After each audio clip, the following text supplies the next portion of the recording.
Red Light Camera Reported. Hello, what is up mga ka-SM? Ako nga pala si Sidski for Sidski Motovlog. It's my life. Lazy. It's my life. So today, pupunta tayo ng QC for follow-up check-up para sa operation natin. So yun, ang ruta natin is Rojas Boulevard, papuntang Manila. Ayan, Manila tapos to QC. So i-content natin for today yung namamaril dito sa, may mga nakita kasi ako yung post sa FB page ng NMAX, hindi lang sa NMAX, pati sa Aerox community na yun nga, may namamaril daw dito sa Rojas Boulevard. Hindi tao yung binabaril guys, yung speed limit. Yan, usapang speed limit tayo dito sa Rojas Boulevard. May nakita rin akong signage dyan na 40 tapos 60. Pero nabasa ko rin siya nang pauwi ako galing Manila. Ang nakalagay is mga two wheel, yan, mga small vehicle, record lang na tumakbo ng 40 to 60. Yan, pagpapabalik makukuha na natin yan. Sana nandun pa yung signage na yun.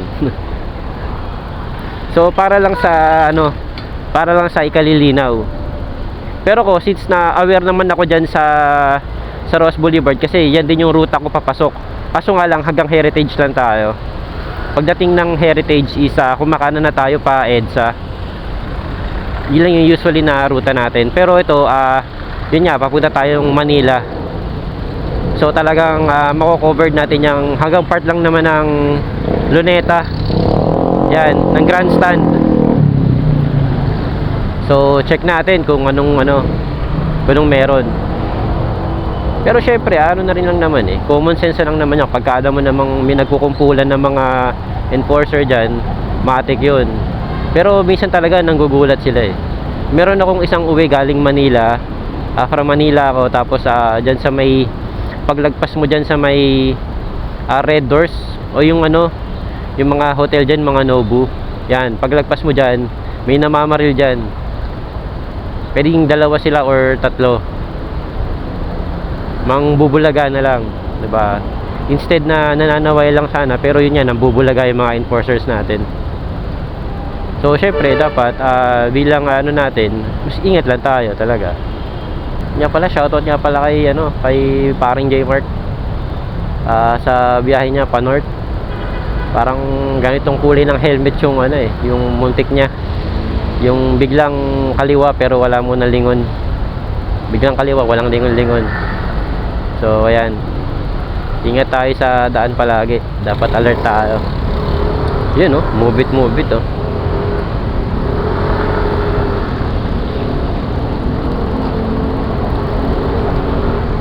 So ito na medyo late tayo ng dapat alas 2 pa naman yung natin, yung appointment natin kay Doc Onel. Yan, magaling na surgeon, Doc Onel Ongo. Talagang mare-recommend natin yan. Yun, alas 2 pero matagal lang kasi ako sana naubusan na kasi ako ng storage para sa mga yun nga, para sa memory ng mga binablog natin. Halos puno na yung laptop natin. Nasa 512 lang kasi yung laptop natin So ngayon, delete na talaga. So pwede sana makip ko pa yung mga unang file ng vlog ko. Kaso nga lang talaga kailangan mag-delete kasi yun nga, out of storage na tayo. Kasi yung binili nating Seagate kay Lazada, pumapalya, ayaw magpakarga. Buti pa yung sanggol nagpapakarga pero siya ayaw makargahan. Mas gusto yata mabawasan. So kidding aside, Rojas Boulevard na tayo. So ayan, right lane must turn right. Yung mga kabisado na natin yan. Kasi to turn right anytime with care. Maraming di nakakaalam nyo na dumadaan dito. Yan. So dito, alalay lang tayo. Alalay sa paglipad. Ayun o, may speed limit 50 kph. May mga signboard naman sila, kaso nga lang pag nandito ka sa ano, hindi ko masyadong kita. Yan, 50 kph speed limit. Light vehicles 60, bus 50, sa light vehicle 60. So malinaw naman, di ba? Ayan. So malinaw 'yun. Sa light vehicles 60 ang allowed na takbo natin, na ina-allowed lang. Kung hindi, mababaril tayo. Pero minsan talaga hindi umano eh. Hindi mo rin talaga ma-estima yung takbo mo, lalo na pag napapasarap ka. Tulad ng ganito, maluwag, di ba? Kung sa Commonwealth, nako, yari na. Buti hindi tayo rumuruta sa Commonwealth. And shoutout sa mga dumadaan dyan kay Sir Ermin. Ayun oh, namamaril oh. Kitang kita sila.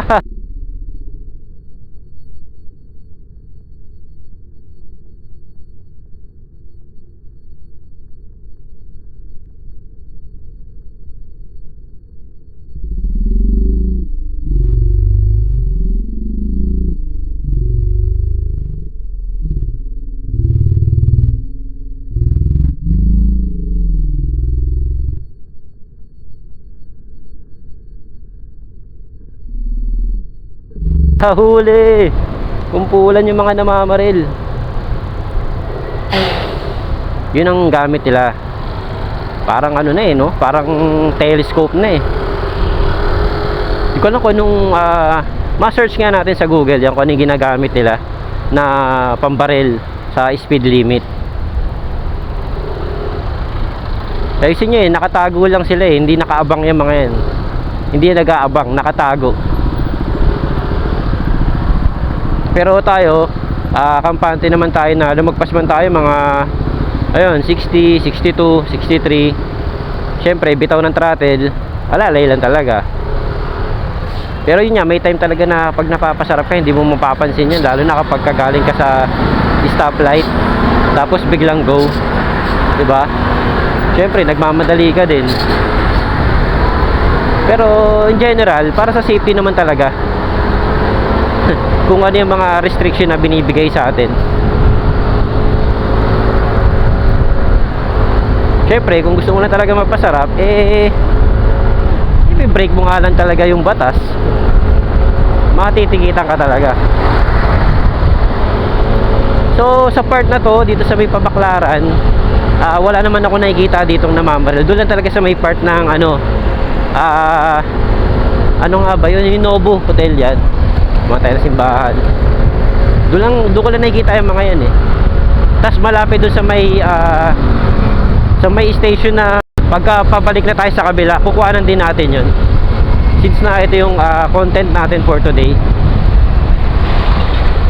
So ayan, yun na naman, may paalala si dito, 50 kph for speed limit. Yan, para sa mga bus, trucks.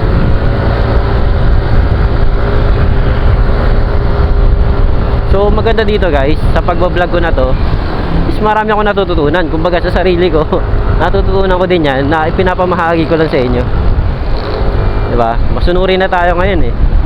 Yung sa bus lane, nagawa na natin na consistent na wag tayo dumaan ng bus lane. Lalo na sa may bandang part ng Cubao. Yan, dyan. Santolan.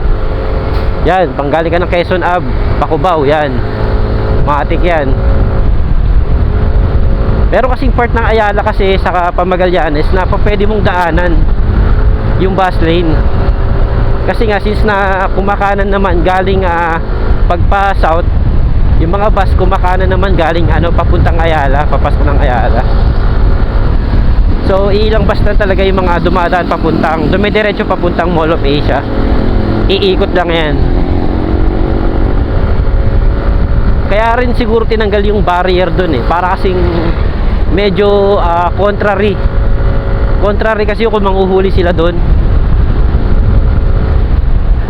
since na kumakanan nga yung bus papuntang EDSA. Pero syempre kung consistency yung pag-uusapan natin, dapat bus lang talaga yung dadaan dun, di ba? Kung talagang maghihigpit. Pero sinasabi ko nga dito sa motorcycle lane na para sa aming mga two wheel, para sa ating mga two wheel yan, diba dapat tayo lang ang dadaan? Pero bakit dumadaan sila? Yung iba hindi lang daan eh, tawid pa. Ay hindi lang daan, tawid, kundi babad talaga. Diba? Saan naman yung hustisya doon? So parang ganoon din lang yung ginagawa natin. Hindi tayo bumababad, kumbaga tawid o daan lang tayo, hindi babad.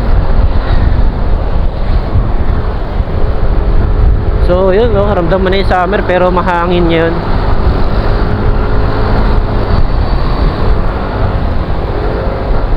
Estimated 26 minutes, 11 kilometer.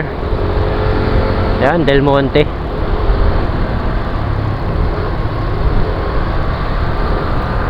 So sa part na to, hindi ko alam kung yung mga namamaril dito. Pero minsan sinasabi naman ni Waze eh.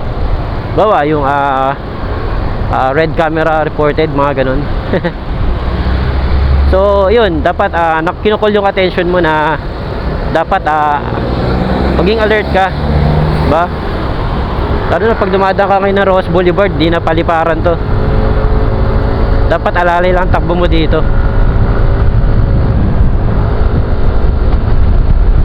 Pero ikaw ba, maniniwala ka na mga 60 lang yung takbo ng mga yan? Di ba?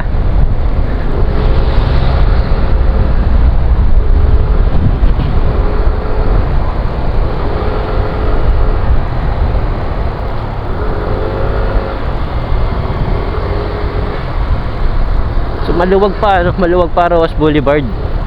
So ang build up lang natin eh kasi may mga truck saka stoplight. Yan.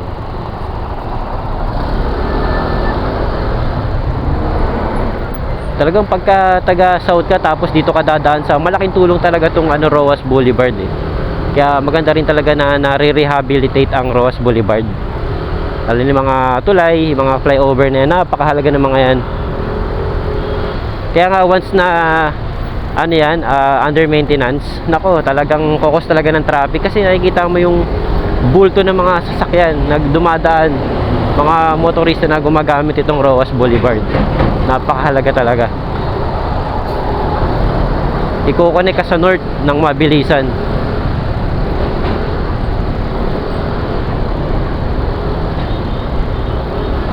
So ayun, basta ka truck combination.